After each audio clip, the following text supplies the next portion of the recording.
สภาแห่งชาติพิจารณาหนังสือเสนอของรัฐบาลเกี่ยวกับการหันเปลี่ยนที่ดินป่าไม้เพื่อใช้เข้าในโครงการเฮธาตุข่าวผู้แทนประชาชนรายงานว่าวันที่18-19ธันวาคม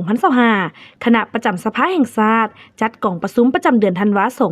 2025โดยการเป็นประธานของท่านปริญญาเอกไสสมพรพรหมวิหารกรรมการกรมการเมืองศูนย์กลางพรรคประธานคณะประจำสภาแห่งชาติมีบรรดารองประธานคณะประจำและกรรมการในคณะประจำสภาแห่งชาติบรรดาท่านรัฐมนตรีและห้องรัฐมนตรีกระทรวงองค์การและภาคส่วนเกี่ยวข้องเข้าร่วมอย่างพร้อมเพรียงในวาระดังกล่าวได้พิจารณาบทรายงานหนังสือเสนอของรัฐบาลจำนวน9หัวข้อเนื้อในคือ 1. พิจารณาโครงการเขื่อนไฟฟ้าน้ำเทินหินบูนของบริษัทไฟฟ้าลาว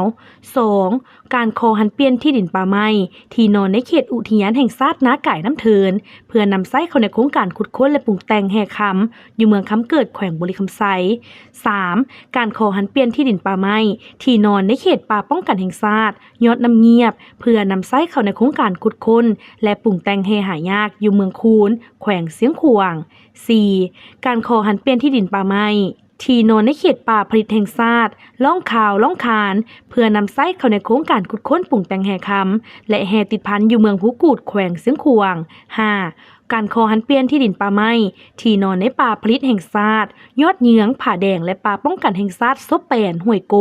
เพื่อนำไส้เข้าในโครงการขุดค้นและปรุงแต่งแห่หายากอยู่เมืองกวนแขวงหัวพัน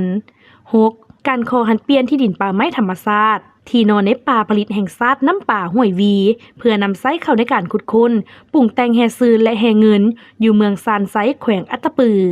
7. การขอหันเปลี่ยนประเภทที่ดินป่าไม้ที่นอนในป่าสงวนภูอินทินระดับแขวงเพื่อนำไส้เข้าในโครงการขุดค้นและปรุงแต่งทานหินอยู่หินเหิบและเมืองเฟืองแขวงเวียงจันทน์ 8.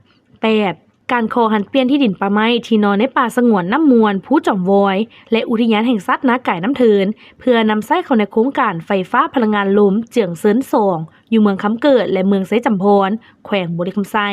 9. เสนอการดัดแก้มูลค่าโครงการก่อสร้างชลประทานอ่างเก็บน้ำห้วยอาไก